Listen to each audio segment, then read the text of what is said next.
Fíjese que en esta semana nos tocó despedir a un muy buen siervo del Señor, el pastor Allen Hobb, un hombre que llegó al pastorado, el Señor lo llamó y fue nombrado pastor a los 15 años, ¿ya? Y partió a la presencia del Señor, ya estaba hace un tiempo delicado de salud,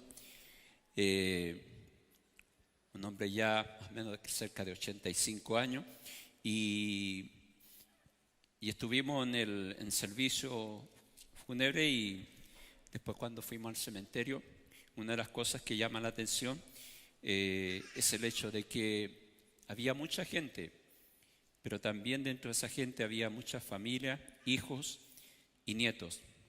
Sin duda que lo que él sembró, uno lo podía ver ahí. Y eso me hacía pensar el hecho de que en un momento todos tenemos que salir de este escenario, pero que algo vamos a dejar, ¿ya? Vamos a dejar, y hay dos generaciones ahí donde él había influido, y agradecíamos al Señor. Qué bueno es cuando se puede despedir a alguien así y reconocer la obra que el Señor hizo en él y que acabó bien la carrera. Yo creo que la finalidad nuestra tiene que ser esa, o sea, acabar bien la carrera, ¿ya? Porque un día la vamos a acabar. Entonces, yo quiero compartir acerca de lo que señala en el Salmo 78. Vamos a usar unos versículos de ahí y otros del libro de Jueces. Y el tema para hoy es concerniente a este salmo. No sé si lo van a poner, muchachos. ¿Sí?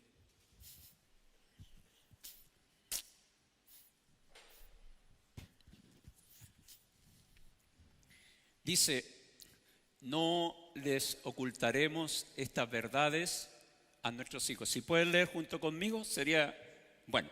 Dice: no le ocultaremos estas verdades a nuestros hijos. A la próxima generación le contaremos de las gloriosas obras del Señor, de su poder y de sus imponentes maravillas. Pues emitió sus leyes a Jacob y entregó sus enseñanzas a Israel. Les ordenó a nuestros antepasados que se las enseñaran a sus hijos, para que la siguiente generación las conociera, incluso los niños que aún no habían nacido, y ellos a su vez se la enseñaran a sus propios hijos. De modo que cada generación volviera a poner su esperanza en Dios y no olvidara sus gloriosos milagros, sino que obedeciera sus mandamientos. Déjenla ahí, por favor. Dice: de modo que cada generación volviera a poner su esperanza en Dios. Amén. Padre, damos gracias por tu palabra. Agradecemos, Señor Dios maravilloso, por tu Espíritu Santo que está acá con nosotros. Declaramos, Señor Dios bendito, que esta es una palabra espiritual y que necesitamos la ayuda y el poder del Espíritu Santo para poder discernirla, Señor, de esa forma. Que el Espíritu Santo pueda abrir nuestro entendimiento acerca de lo que usted quiere hablarnos, Señor, en esta mañana. Que puedas usar mis cuerdas vocales, Señor, puedas usar mi vida y pueda ser un instrumento en tus manos, porque es lo único que puedo ser.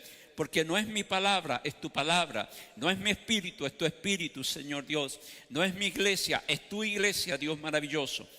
Padre, con reverencia y temor, bendito, nos presentamos ante usted, Dios maravilloso, declarando esta dependencia de usted y confiando como siempre lo declaramos, Señor. Creemos con todo nuestro corazón que tu palabra nunca volverá vacía, Señor, sino que va a cumplir el objetivo con el cual usted envía la palabra. Agradecemos, Dios, todo y lo pedimos en el nombre de Jesús. Amén. Amén.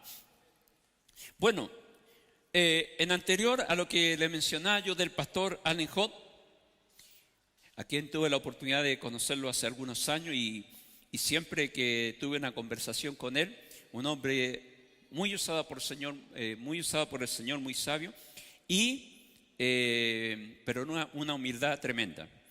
Yo una de las cosas que tengo que agradecerle al Señor es que me ha permitido conocer buenos siervos del Señor,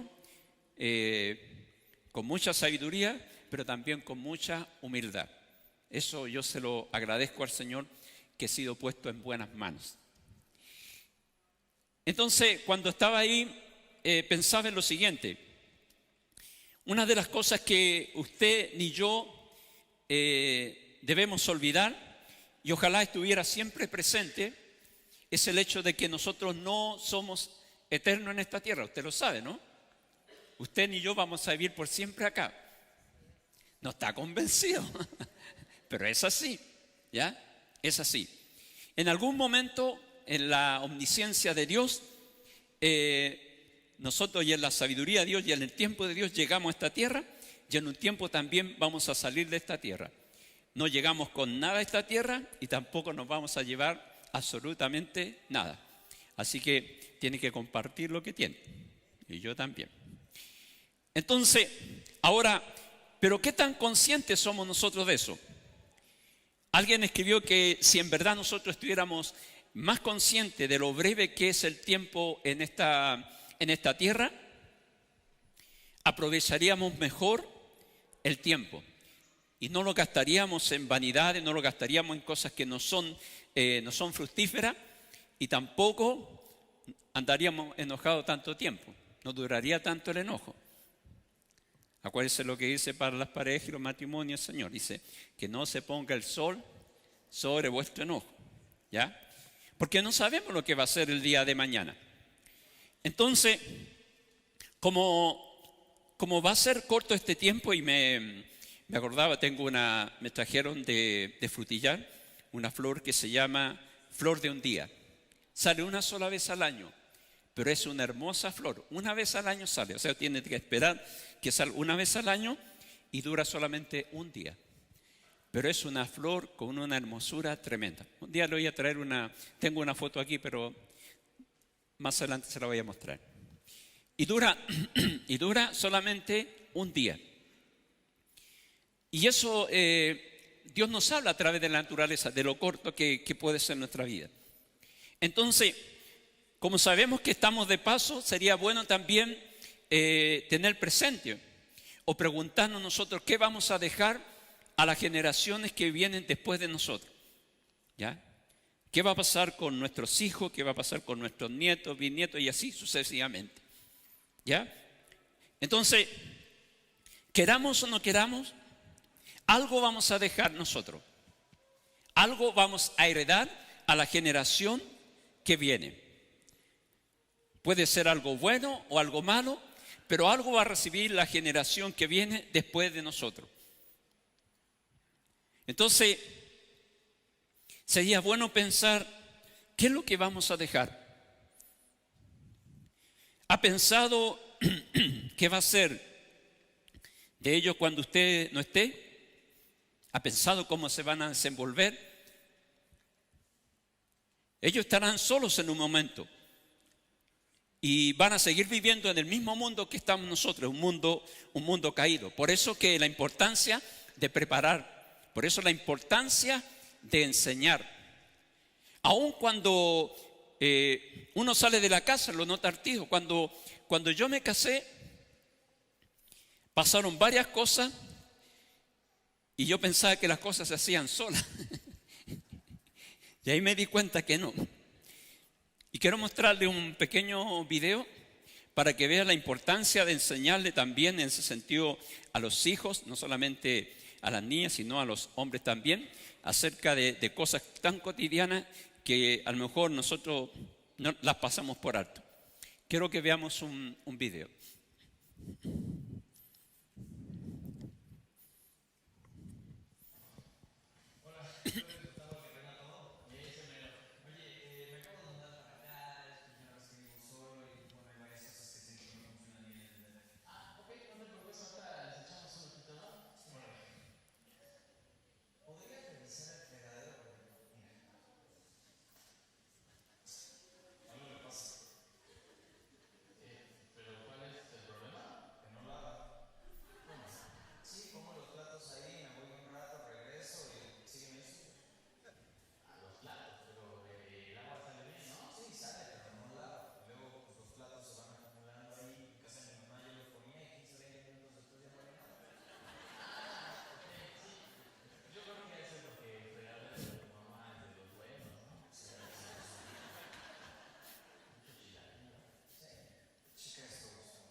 ¿Se entendió?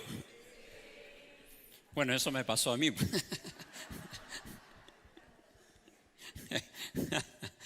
Oye, tuvieron que ponerme mano dura ahí para poder aprender. Bueno, es decir, algo que no se le había enseñado, algo tan simple en el área material. Pero imagínense en lo que es en el área espiritual. Y tal como decía ahí, dice, no ocultaremos a nuestros hijos y a las próximas generaciones le contaremos de la gloriosa obra del Señor, de su poder y su imponentes maravillas. Les ordenó, dice, para que la siguiente generación conociera incluso los niños que aún no habían nacido y ellos a su vez le enseñaran a sus propios hijos. ¿Ya? Le hago una pregunta. ¿Quién es Dios para usted? Hoy que están callados. ¿Eh? ¿Quién es Dios? El dador de la vida, ¿ven? Ya pues. ¿Ah? Aquí se quedan callados. ¿Eh? ¿Quién es Dios para usted? Todo, ¿sí? Pero todo es muy general, ¿ya? Mire, para que vean, ustedes digan todo y se van a sorprender después de una entrevista que hice. ¿Quién es Jesús para usted? ¿Un padre? Bueno. Le hago la pregunta ahora, ¿quién es Jesús para sus hijos, para sus nietos, para sus familiares? Yo entrevisté a una niña de 8 años y le dije, quiero hacerte una entrevista. Y dijo, ¿a mí? Y nos sentamos ahí y le hice esta pregunta. ¿Quién es Dios para ti? Y ella me dijo, es una persona a seguir, es una persona que me cuida, es una persona que si estoy triste, dice, me anima. Habla siempre de una persona, fíjese. Después le pregunté, ¿y quién es Jesús para ti? Es la mejor persona del mundo. Es nuestro creador. Alguien a quien uno no lo puede olvidar. Y dice, y alguien que está en todas partes. ¿Eh? Como no está acá, es mi nieta. Entonces le dije, ¿y por qué tú crees en Jesús? Y me dijo, y se quedó pensando, dijo, es que hay personas que me han comunicado, personas que están cerca de mí, es decir, mi familia me ha hablado de él y yo creo que mi familia no me va a mentir, yo creo que es verdad. Mire, Después le dije, ¿es Dios perfecto? Y dijo, sí. Y le dije, ¿y tus padres? No, dijo, no. Dijo, como tampoco tú eres perfecto. La tiene clarita.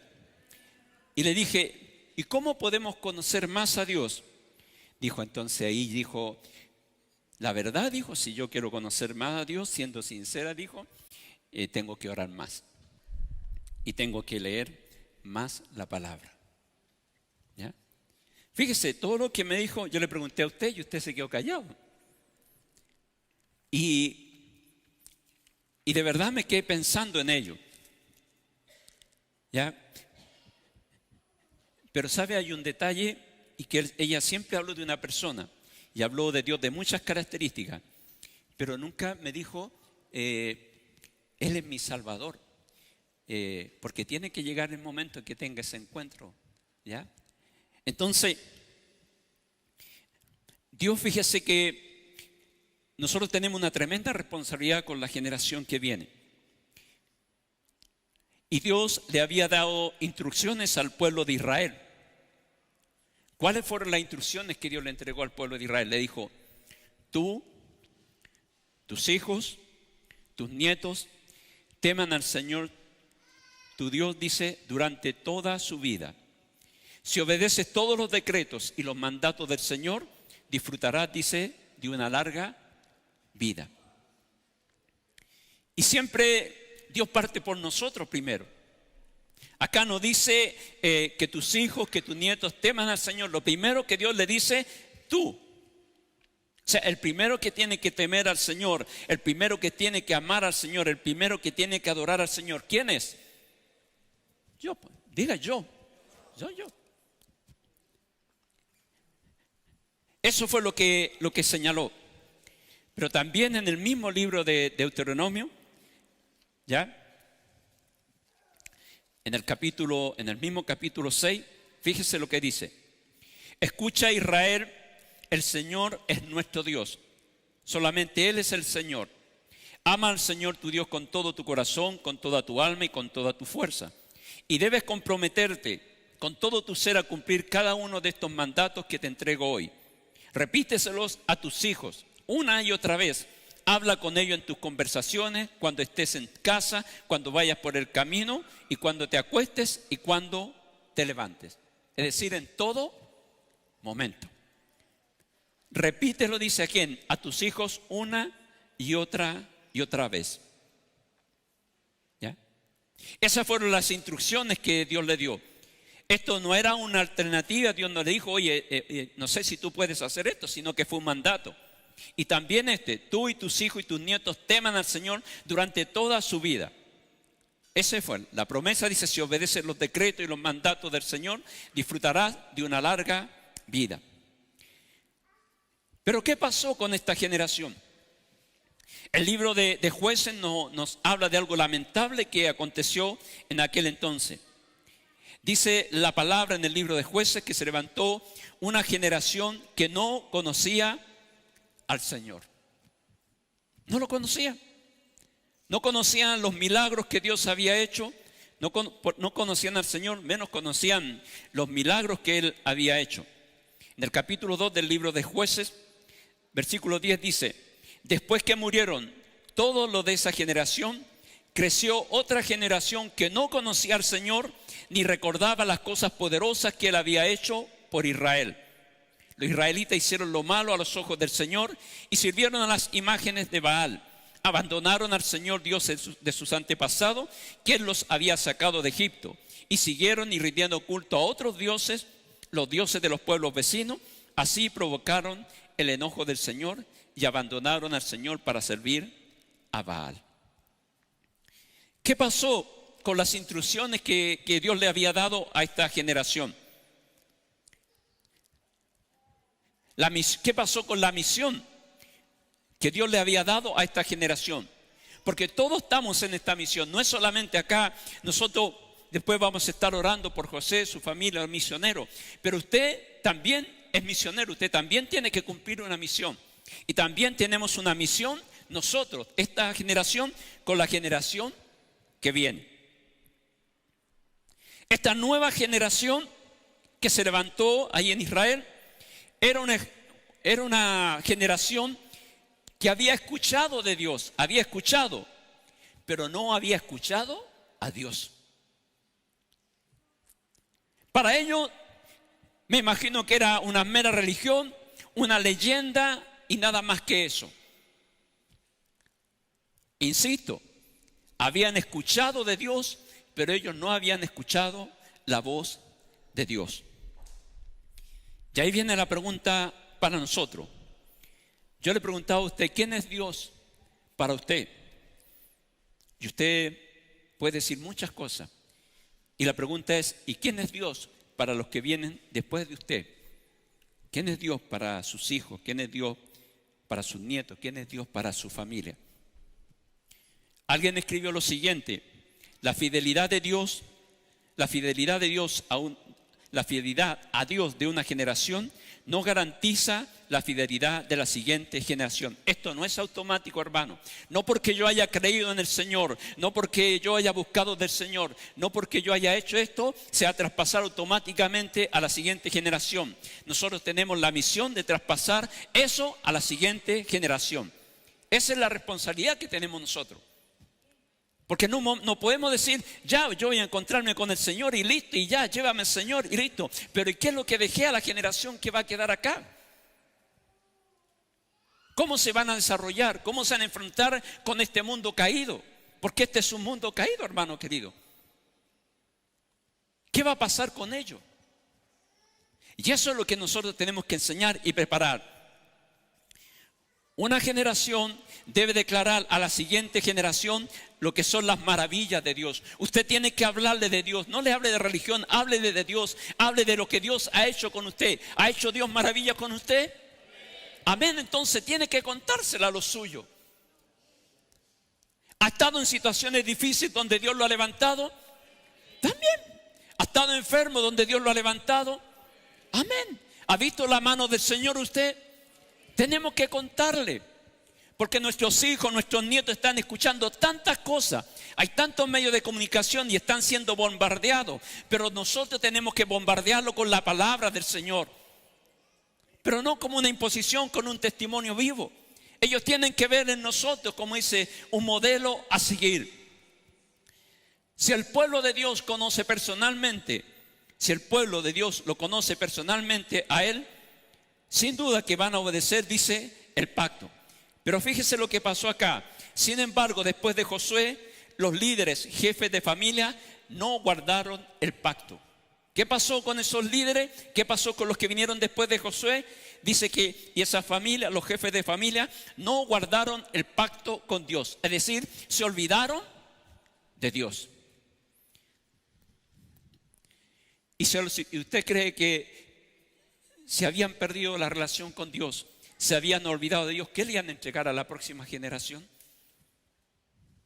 Yo no puedo entregar lo que no tengo. Yo no puedo dar lo que no tengo. Y como dijo alguien, yo no puedo llevar a alguien a un lugar donde yo nunca he estado. Por eso es que tengo que partir primero por mi persona. Entonces dice, no guardaron el pacto y tampoco comunicaron a la siguiente generación acerca de las poderosas obras de Dios. ¿Y qué hizo esta generación? Renegó, apostataron y provocaron, dice la palabra, el enojo y la ira de Dios. Eso ocurrió por un descuido de una generación. Por eso que es tan importante lo que señala el salmista. Dice el salmista en el Salmo 4, dice, no ocultaremos estas verdades a nuestros hijos. A la próxima generación les contaremos de las gloriosas obras del Señor. Eso grábeselo. Dice, no le ocultaremos estas verdades a nuestros hijos. No le podemos ocultar la verdad a nuestros hijos. Por favor, no cometamos el error de decirle a nuestros hijos o aquí en las generaciones que vienen, mira, yo siempre voy a estar contigo hasta la eternidad. Porque no es verdad. Un día no vamos a estar. Y ellos tienen que saberlo. Y ellos tienen que saber que el que va a estar siempre con él va a ser el Señor. Él va a estar siempre con ellos. Un día yo puedo fallarle a mis hijos. O a mis nietos. O a usted mismo. Pero Dios nunca va a fallar. Porque Él es perfecto. Él es perfecto, pero yo no soy perfecto. Y en un momento puedo fallarle y a lo mejor yo le he fallado a usted y en un momento y no me he dado ni cuenta. Porque no soy perfecto, el único perfecto es el Señor. Y yo no voy a estar siempre, pero quien va a estar siempre es el Señor. Por eso la palabra, por algo Dios nos señala. Es un versículo que se dice, usted ya me lo sé de memoria, pero cuando dice la palabra, amarás al Señor tu Dios con todo tu corazón, con toda tu alma y con todo tu ser, y dice, y amarás a tu prójimo, ¿cómo? Pero ¿a quién tengo que amar primero? A Dios. Dios tiene que ocupar el primer lugar en mi corazón, porque si lo ocupa una persona, si lo ocupa otra cosa, cuando esa persona falle, hasta ahí llegó mi vida. Hasta ahí llegó. A mí me ha tocado ministrar a jóvenes, personas que su Dios era otro Dios. A veces el trabajo, a veces el deporte o a veces alguien de su familia. Y cuando ya el deporte no pudo estar ahí, cuando ya no pudo seguir en el deporte, esa persona decayó, porque se le cayó su Dios. ¿Quién es Dios para usted? ¿Quién es Dios para sus hijos? ¿Usted sabe quién está en primer lugar en el corazón de sus hijos, de sus nietos? ¿Usted sabe? ¿Ha conversado con ellos? Converse, pregúntele. Pero primero también analice quién está primero en su corazón. ¿Quién? Y ojalá que no sea otra cosa, no sea otra persona ni otra cosa que Dios. Porque si hay otro Dios, yo le aseguro que cuando se le caiga ese Dios, usted va a desfallecer. Pero si Dios está ocupando el primer lugar en su corazón, no va a acontecer. Porque puede pasar momentos muy difíciles, pero Dios lo va a sostener. Lo va a sostener. Como está sosteniendo a nuestros hermanos que han pasado situaciones difíciles y hemos estado con ellos ahí orando. Pero ahí están, porque primero está Dios en su corazón. Por eso con lo que leíamos dice, podrá afectarme la salud, podrá, como dice, decaer mi espíritu, pero Dios sigue siendo la fuerza de mi corazón. Entonces, dice, no le ocultaremos estas verdades a nuestros hijos. A la próxima generación le contaremos de las gloriosas obras del Señor, de su poder y maravilla. ¿Para qué? Para que la siguiente generación las conociera, incluso los niños que aún no habían nacido. Ahí está Tomás Andrés, que está en el vientre ahí de su madre, y él también tiene que escuchar. Pero él un día también va a tener que compartir a la generación que vienen después. Y ellos a su vez, dicen, le enseñarán ¿a quién? A sus propios hijos. Qué bueno que está esta capacitación, qué bueno que hay maestros que pueden ayudarnos acá. Pero hermanos queridos, es una ayuda, pero la gran responsabilidad la tenemos nosotros como padres. No es responsabilidad de los maestros, ni siquiera de los pastores. La primera responsabilidad, yo no puedo decir, ¿sabe qué, Pastor Sergio? Mis hijos, usted es responsable de lo que pasa con ellos. Yo soy responsable. Dios no se lo encargó a él, me los encargó a mí. Y tampoco son míos porque le pertenecen al Señor, porque son herencia del Señor. Así que no tenga cuidado cuando dice, estos son mis hijos. No, porque son hijos del Señor. Ahora, ¿con qué finalidad tenemos que enseñar? ¿Con qué finalidad tenemos que enseñarle a nuestros hijos? Y dice la palabra, de modo que cada generación volviera a poner su esperanza en Dios. De modo que cada generación volviera a poner su esperanza en Dios. ¿Usted tiene la esperanza en Dios? Ya. Porque conoce a Dios. Pero nosotros no podemos poner la esperanza en aquello que no conocemos. Vuelvo a preguntar. ¿Sus hijos conocen al Señor? ¿Sus nietos conocen al Señor? ¿Su familia conoce al Señor? Pregúntele. Porque a veces damos por hecho, por el hecho de que a lo mejor confiamos en que están viniendo acá. Conocen al Señor. Pero no es así, hermano. Ellos tienen que aprender a tener como dice, este contacto con el Señor. Tienen que tener en un momento un encuentro con el Señor. Tienen que aprender a oír la voz del Señor. Por eso dice la Escritura en muchas partes, ellos hablaban del Dios de sus padres. Porque era el Dios de sus padres, pero no era su Dios. ¿Quién es Dios para ustedes? Los hijos pueden hablar y decir, el Dios de mis padres. La religión de mi padre, pueden decir. Pero no, ellos en un momento tienen que llegar a decir, es mi Dios. Es mi Salvador. No el Salvador de mis padres. Porque ellos tienen que aprender y tienen que saber, y el Espíritu Santo tiene que ayudarnos para que ellos tengan un encuentro y venga el Espíritu Santo, les quebrante y sepan que necesitan un Salvador. Entonces no podemos poner la esperanza en quien no conocemos. Ahora, si ellos no sirven al Señor, si nosotros no servimos al Señor, a alguien más vamos a servir igual.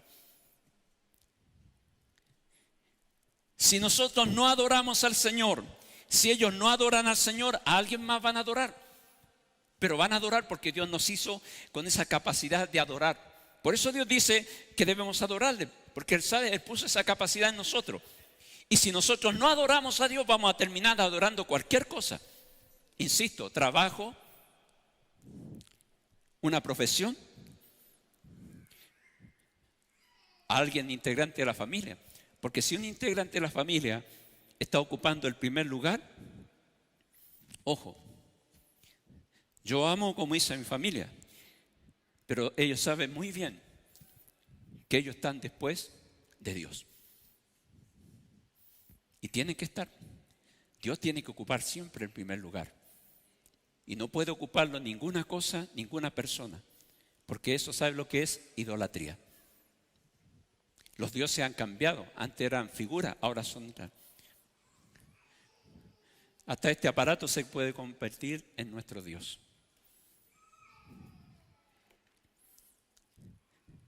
Si Dios no ocupa el primer lugar, entonces alguien más lo ocupará. Por eso es que la tremenda responsabilidad que tenemos de poder, como dice, traspasar lo que hemos recibido del Señor. Lo que por gracia nosotros recibimos, por gracia, tenemos que compartirlo. Porque esa es la responsabilidad. Por eso que hay una responsabilidad que tiene cada generación.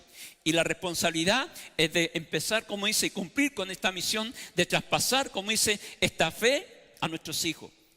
De tal manera que sembrar la palabra en ellos para que ellos puedan tener un encuentro con el Señor. Porque usted sabe muy bien que lo único que nos tiene acá es el haber tenido un encuentro con el Señor. Si no hubiésemos tenido un encuentro con el Señor, yo no estaría acá. Ayer estábamos conversando con un matrimonio de todas las cosas que pasaron cuando yo no conocía al Señor. Y de verdad, si no hubiese sido por el Señor, no sé dónde estaría en este momento, pero aquí no estaría. Pero bendito el día que llegó la palabra, que Dios usó una persona para poder, como dice, hablarnos del Evangelio. Entonces, de alguna manera, cada uno de nosotros, y eso es lo que nos llama, tenemos una misión. Pero no veamos solamente el tema de misión, y es verdad, nuestro hermano está allá en Melilla y tiene una misión allá en ese momento. Dios lo llevó ahí. Pero usted también tiene una misión acá. Tenemos una misión, empezando por casa, como le digo, por nuestra casa, por el vecindario, por los compañeros de trabajo. Es una misión que tenemos. Por eso que tenemos que, lo que decía ahí, no le ocultaremos estas verdades a nuestros hijos. Y que ojalá no tengamos nosotros que pasar por esto, que un día nos encontremos que uno de nuestros hijos nos diga, ¿por qué no me hablaste la verdad? ¿Por qué no me hablaste del Evangelio? ¿Por qué no me enseñaste esto?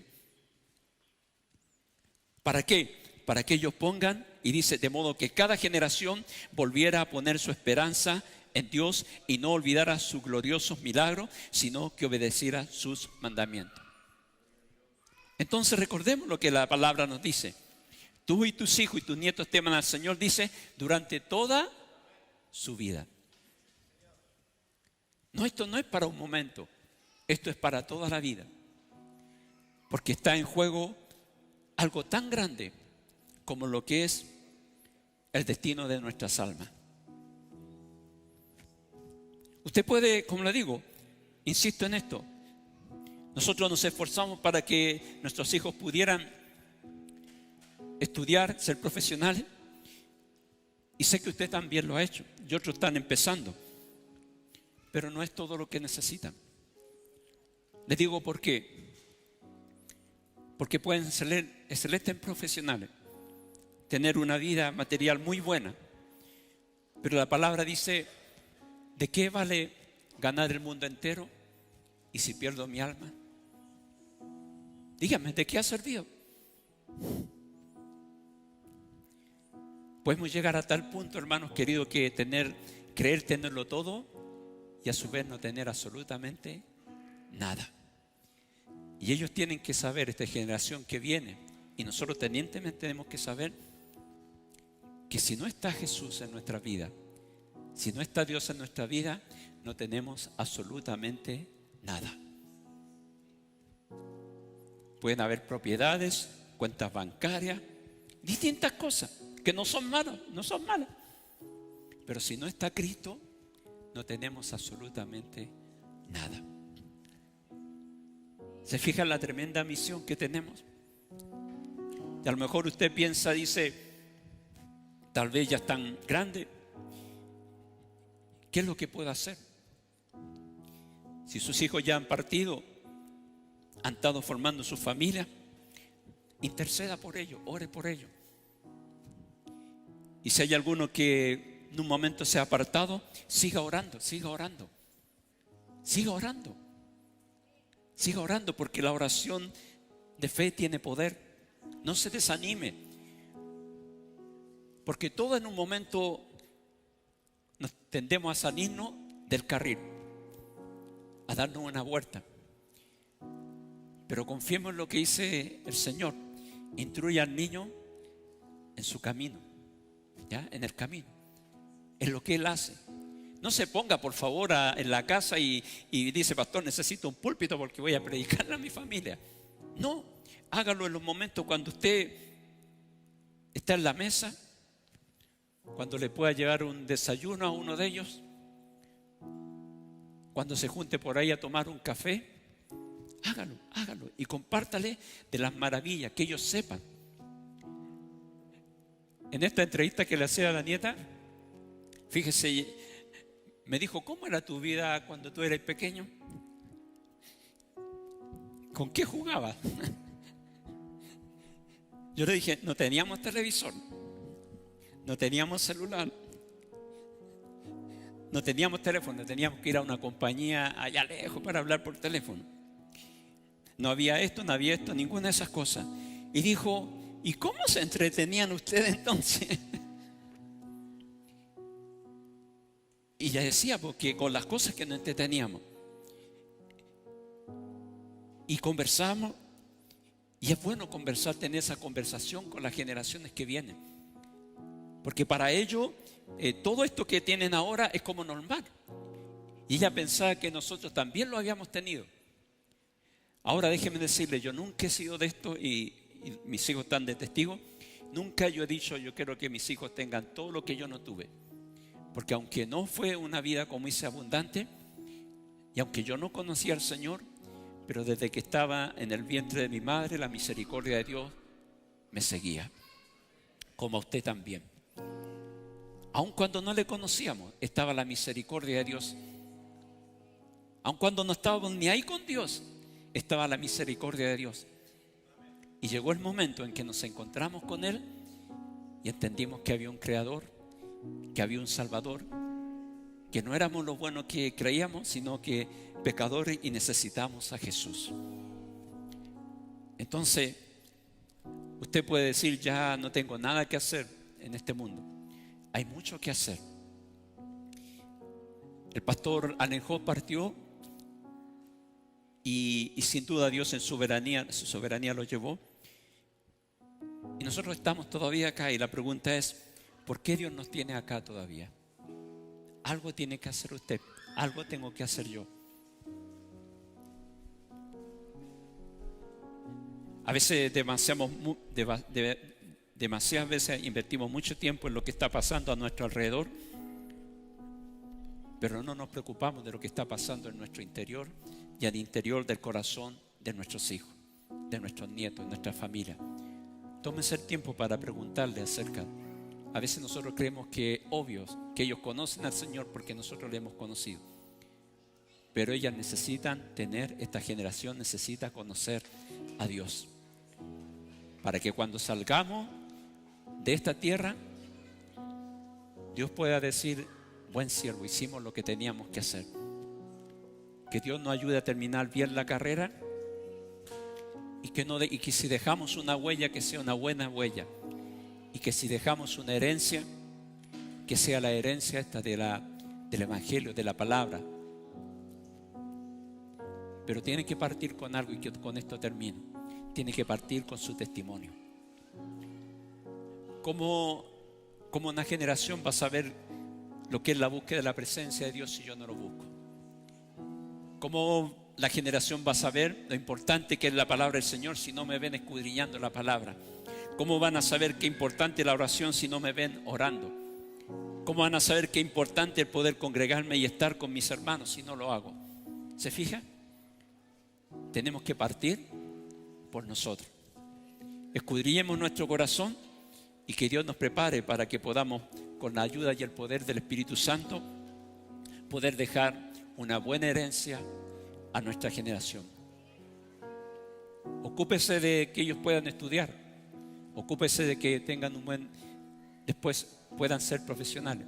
Pero ocúpese por sobre todas las cosas de que reciban el Evangelio, que tengan al Señor en su corazón, cosa que cuando venga la otra generación ellos le compartan de este Dios y de las obras maravillosas del Señor. No nos quedemos mudos. Hablemos, abramos nuestra boca y digámosle a nuestros hijos quién éramos nosotros, dónde estábamos, a dónde nos tiene Dios ahora, hacia dónde vamos, y que ellos tienen que tener esta experiencia también con el Señor. Póngase en pie.